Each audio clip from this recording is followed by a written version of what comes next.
with basket of prices. Mr. Speaker, last week we heard the leader of the opposition speaking about massive price increases since 2015. Mr. Speaker, we found the prices being quoted by him to be very interesting. Very interesting. You know, you can't, since you come in, I can't tell you last time about that.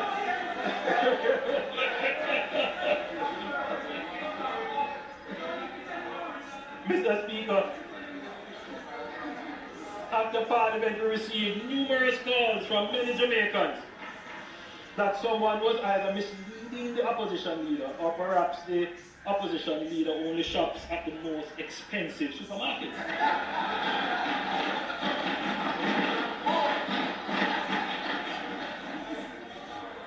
Mr. Speaker, we know the reality, but being prudent, we did our checks. We have the receipts. Mr. Speaker, the opposition leader said that the price of flour is $65 today, when it was $45 in 2015. The fact, however, based on the Consumer Affairs Commission survey of March 8th to 9th this month, the price of flour at Brooklyn Supermarket, at Clock Tower Plaza, Super Value in Havendale, and Shoppers Fair in Duane Park is $43, which is less than the $45 he said it was.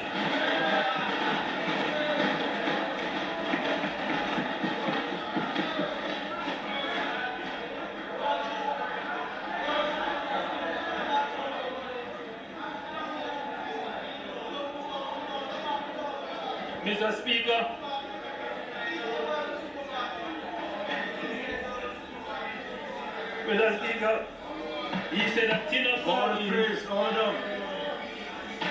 Order on both sides. Let the Prime Minister make his presentation without disruption.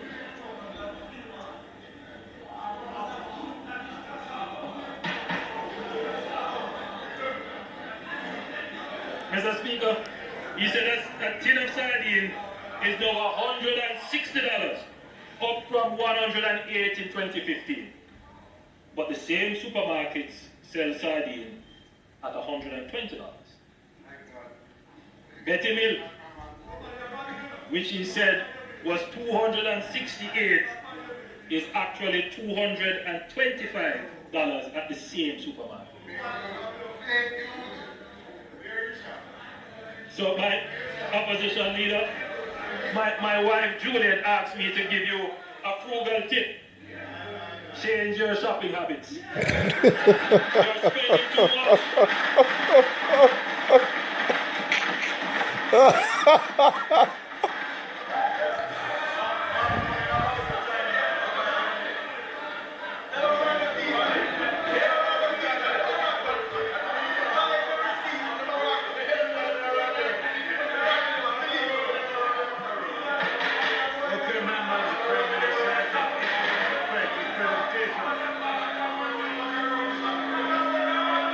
More macaroni with the chair.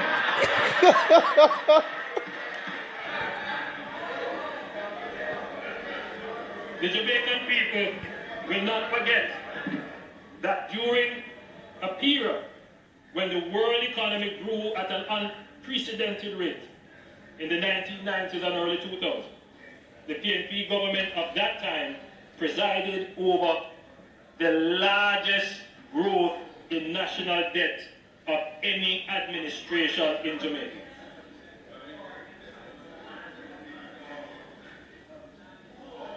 I'm going to address that very point in me.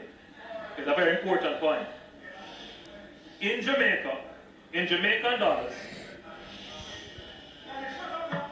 All the members, please.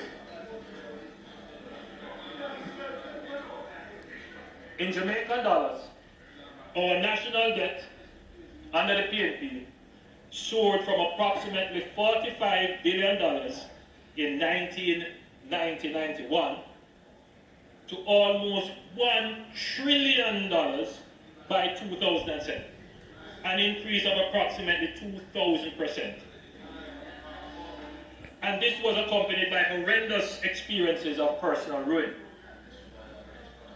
The PNP government liberalized the financial system without adequate controls, rules, and regulations, and coupled this sorry state of affairs with an ill-advised high interest rate monetary policy that precipitated a spectacularly massive financial crisis, one of the largest such crises in the world measured as a percentage of GDP, otherwise called INSA.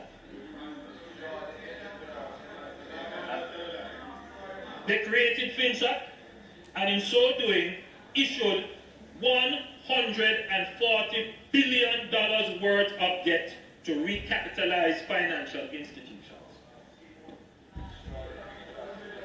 What they did, Mr. Speaker, was to socialize private debt, meaning that they took the debt of the private individual to the banks and of banks themselves and placed it on the national debt on the backs of the poor people of Jamaica.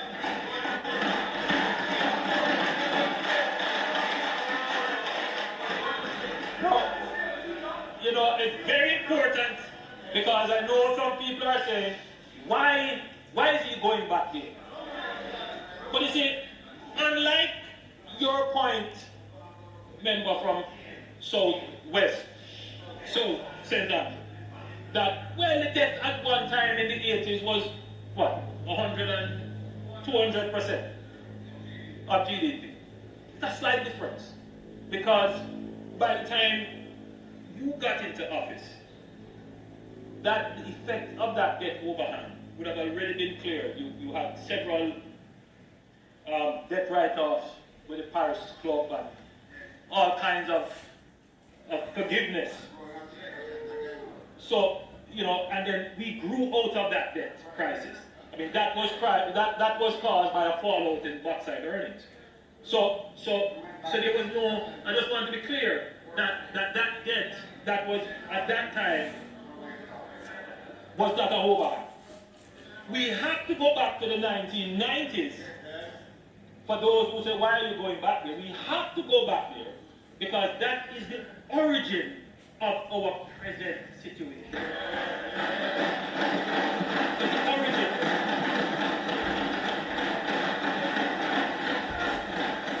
It is, I know, and I'm going to be, please, I'm going to be as fair as I can in dissecting this matter.